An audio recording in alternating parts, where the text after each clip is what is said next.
Where do I even begin? Watching Lucas and Brad is honestly making me feel physically ill at this point. Can we just get rid of them already? I mean, seriously, what happened to the Quartermain security? Sidwell just waltzes in through the kitchen like it's his second home. What is even happening? And Sasha, please. I'm so over her whining about raising this baby alone. Okay, then do it already and stop dragging everyone else into it. The logic just doesn't make sense. She won't take Jason's money, but she'll happily accept the money from the guy who kidnapped her. That's some top-tier nonsense right there. And don't get me started on Drew. He's totally turned into a creep, and Lucas, for some insane reason, has let Brad back into his life. I mean, who thought that was a good idea? It's a total joke. Sasha, though, I honestly don't even get why Jason wastes his time talking to her. All she does is complain about everyone and everything. She won't take Jason's help because she wants to be independent, except for when she's begging Sidwell for money, of course, but then she's ready to throw deception under the bus in the process. Come on. And Lulu, stop with the whole Charlotte is missing thing. Charlotte had the chance to go with her mom, and she chose Valentin. She'd rather be on the run with her dad than spend another second with Lulu. I mean, really, who's surprised by that? Honestly, these storylines have become a joke. The writers clearly think we're all clueless, but after 45 years of watching, I can't believe I'm actually thinking about switching to Beyond the Gates on CBS. And the grand finale with that dramatic moment?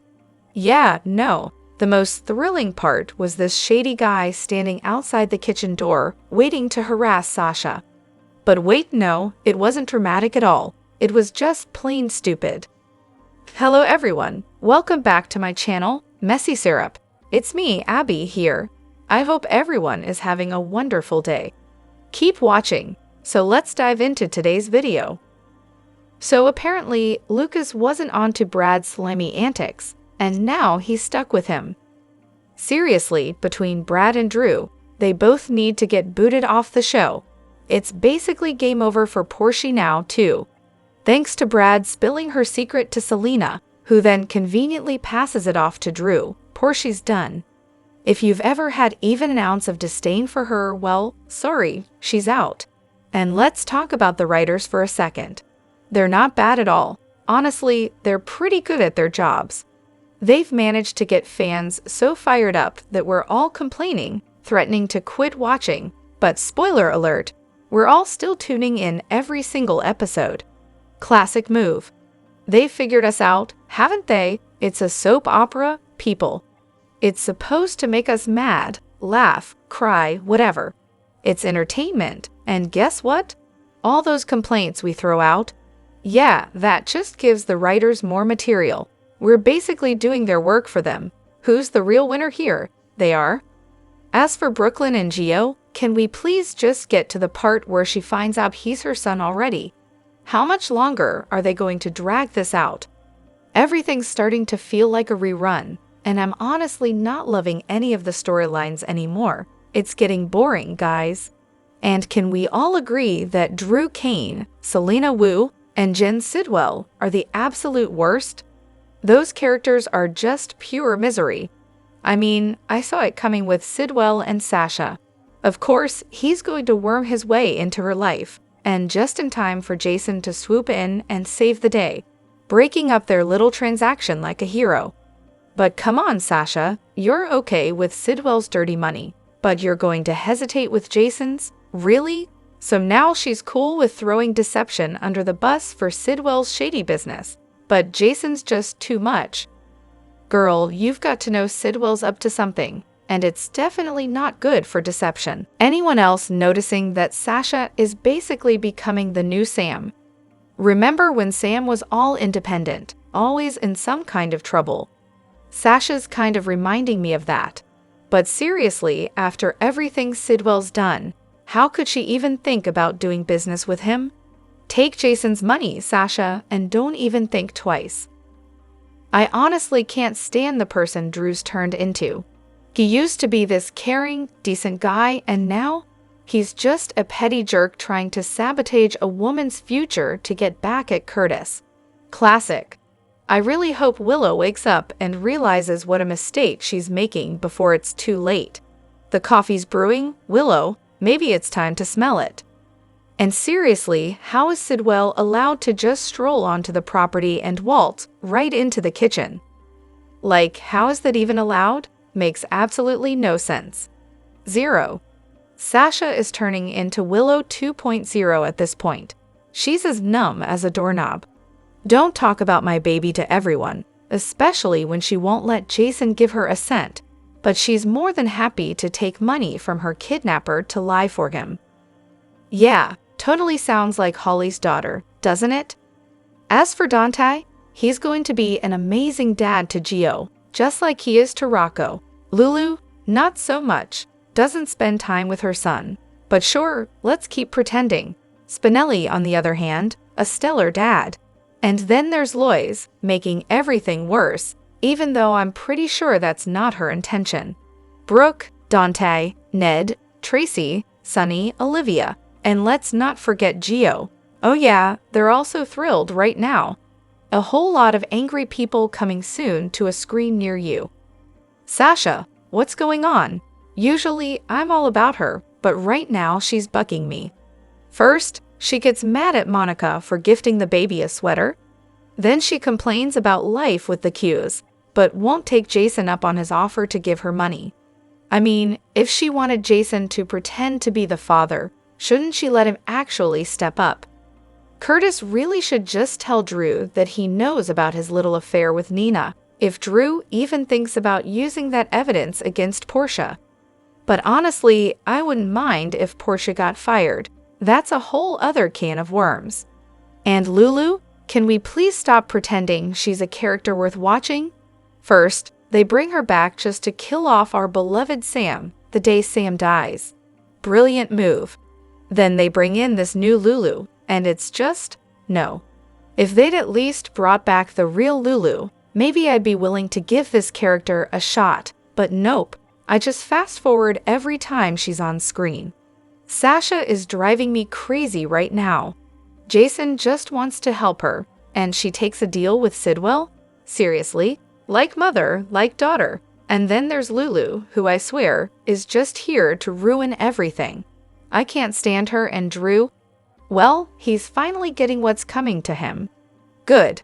And wait, back to Valentin's house. Sunny, Christina, and Lucy leave. But then Lucy allegedly sets off the house alarm. So here's my question. Did Spinelli have his fancy little equipment to turn it off so he and Lulu could make their grand exit? Because logic says that's how this works, right? Lastly, Curtis really brought this on himself. He had the chance to scrape Squeaky off his shoe at his wedding, and instead, he's stuck with her. She's a lying, sneaky mess, and now he's going to get another reminder of that. Nice work, buddy. Of course, Selena had info for Drufus. Oh, I'm so done with this character.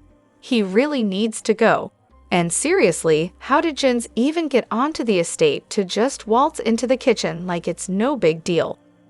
Saha should have been screaming her head off. I mean, come on, Ga. Gio, you're talking to your dad, Dante, while Lois just keeps digging herself deeper with every lie. Poor Gio. I honestly can't wait for the truth to come out, because when it does, it's going to be a hot mess. Lois just can't stop, can she? She's digging herself so deep into this web of lies, all for Gio. The truth's about to come out, and there's absolutely nothing Lois can do to stop it. Meanwhile, Lulu, of course, is snooping around uninvited and rummaging through Martin's papers for dirt on Valentin. And surprise, surprise, she's going to end up with a juicy little nugget about Lois and Martin's meeting. No filter, Lulu will spill it all, probably threatening Brooklyn while she's at it, and suddenly everyone's secrets are out in the open. Honestly, the truth needs to come out, but not like this. I'd much rather it came out in Brooklyn's search for answers about her baby. Or, better yet, let Lois be the one to spill everything. Am I the only one who's actually glad to see Brad and Lucas getting back together? I mean, sure, Brad did some pretty unforgivable stuff. But hey, he did his time, and now I'm just sitting here hoping these two can find some happiness again. Theoretically, I'm all for it, but let's be real, the betrayal was huge, and the way they're rushing this is just a little too much. There should have been more awkward conversations, some groveling, maybe a touch of seduction. It's not like you can just skip all that. This whole thing feels like a mad dash to pair up two gay guys and call it stable and happy. It's all so sanitized. Compare it to Lulu and Dante, the straight couple. They didn't even have a betrayal to deal with, but they're still getting the space to work through their issues and actually build something real. Look, I love the representation. Watching that steamy scene unfold, I can almost hear the bigots' heads exploding. But I'm not fooled. The reality is, this is probably going to end in disaster, especially with Brad's shady dealings with Portia and Selena. If it turns out that Brad spilled some delicate info to Selena, Lucas will definitely hit the brakes, and it'll probably be for good. Are we forgetting about the pills? Am I the only one who thinks General Hospital just glossed over the whole Eva tampering with Sunny's meds thing? I mean, yes, technically it was Valentin's doing, but Eva knew about it. She knew the doctor was lowering Sunny's dosage, eventually getting it all the way to 0. It was confirmed that Sunny had 0 meds in his system. Remember, the whole thing with Donna eating all his pills, but having nothing in her system. Oh, and don't forget when Sunny and Jason kidnapped the doctor. Let's break it down. Eva had Sunny in a mentally unstable state, manipulated him into turning against his entire family, and then controlled him for her own gain. That's why he attacked Dex, for crying out loud. And where are the pharmacist and Scotty? Last time we saw them, they were whisked away, never to be mentioned again. So yeah, the whole pill situation was kinda wrapped up. Carly figured out something was off. Ghost Morgan helped Sunny get the help he needed, and boom, everything's right with the world. Sunny kicked Eva out, wouldn't let her see Avery, and then life went on. You know, the usual mob stuff. Warehouses being threatened, his apartment going up in flames. But honestly, the whole pills and murder thing makes it really hard for me to care when Sunny goes off on Eva. Sure, they've tried to make her a sympathetic character, yawn, and sure, Sunny's the worst, blah blah blah. But let's be real, Eva's hardly some innocent victim here. Wouldn't it be amazing if all the seasons of General Hospital were on a streaming platform? I mean, who wouldn't want to watch that classic soap? It was my mom's go-to when I was a kid, so you know it's got some serious nostalgia value. Honestly, if they put the whole series out there, they'd probably skyrocket their ratings.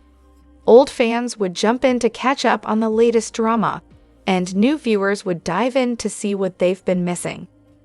I can't believe a network hasn't figured out yet that launching a channel just for old episodes would be a genius move. They could dedicate hours or even entire weeks to a specific season or year, alternating them. None of that boring one-season repeat thing that Freevee loves. There's so much content, they could even run a few channels dedicated to different eras. But sure, let's just keep ignoring that obvious goldmine, right? Anyone else think this WSB storyline is just flat? I can't buy into it. Joss as a WSB spy? Really? The guy literally handed her an address knowing full well she was looking for Cyrus to get his help. What else could that address possibly lead to? It's like they're trying to make her out to be some sort of genius, solving these grand mysteries, but it's honestly laughable. She's just a 20-something grieving her boyfriend's sudden death, and seeking revenge on the person she's almost sure is responsible. I mean, Trina tried to rescue Spencer with even less information. It doesn't feel like Joss did anything that spectacular, aside from, killing him. But let's not forget, he was about to kill her first, so that's kind of self-defense. What bothers me even more is how Brennan helped her into that dangerous situation, playing some weird game to see how she'd react. He leaves her completely in the dark and then just watches. And now she's left with a murder on her hands and expected to make a life-changing decision in a matter of moments. Honestly, I don't know. This just kind of soured me on Brennan, and I'm low-key relieved it wasn't our Brennan who did it. Also, let's not forget, this guy is dating her mom, and he wants her to stay in the dark about all of it. Classic. Steve Burton's supposed lack of chemistry? Hilarious. It's always so weird when people say that every time Steve gets a potential love interest. People claim he looks bored in scenes with whoever he's supposed to fall for. Take Sasha or Anna, for example. Steve and those characters aren't supposed to be in love yet, so I don't really get the complaints. Honestly, I think he and Sophia have great chemistry, and him and Finola? Chef's kiss. But here's the thing. I actually think Steve's making some pretty fun and interesting choices in his Sasha scenes. He's got this great air of bafflement, like he's constantly thinking, yeah, I agree to this. But seriously, what am I doing here? His face says it all. It's honestly refreshing, and it's giving Jason a completely new layer when he interacts with others, especially Sasha and Tracy. And let me tell you, I'm all for it. Now, as for this whole story arc, it seems like the writers are kind of doing a reverse Michael here. Instead of pretending to be Michael's dad to push him away from the Quartermaines, now Jason's pretending to be a baby's father, and somehow, through the process, he's going to learn that being a Quartermaine isn't all bad. It's a pretty intriguing way to bring his character full circle, and I'm curious to see if they actually pull it off. And by the way, Jason and Britt? Yeah, I liked that pairing too. Let's talk about qualified job hires in Port Charles. I mean, there's a list of absurdly unqualified people working in jobs they've clearly never had a single day of training for, and frankly, I'm surprised more of them haven't been sued for malpractice or straight up fired by now. Take Sasha, for example. Chef, excuse me, what? She's never cooked a single meal on screen that I can remember, but sure, let's throw her into a high-pressure kitchen like she's Gordon Ramsay's prodigy. Perfect logic, right? But honestly, what's more mind-blowing? The fact that characters are tossed into careers with zero experience, or the fact that characters who are supposedly trained professionals still manage to bungle basic stuff. I mean, how are we supposed to believe that someone who's allegedly a licensed attorney doesn't understand the most basic concepts of law? These characters supposedly went to law school, passed the bar, and still can't even manage to read a contract properly without making a disaster of it. It's honestly hilarious. At least the people without training have an excuse for getting it all wrong. They shouldn't be doing it in the first place, but at least they're not pretending to be experts. Drop your thoughts in the comment section below. Do you agree or disagree? Don't forget to like, subscribe, and hit the notification bell for more updates. Your opinions matter, and I will see you in the next video. Thank you.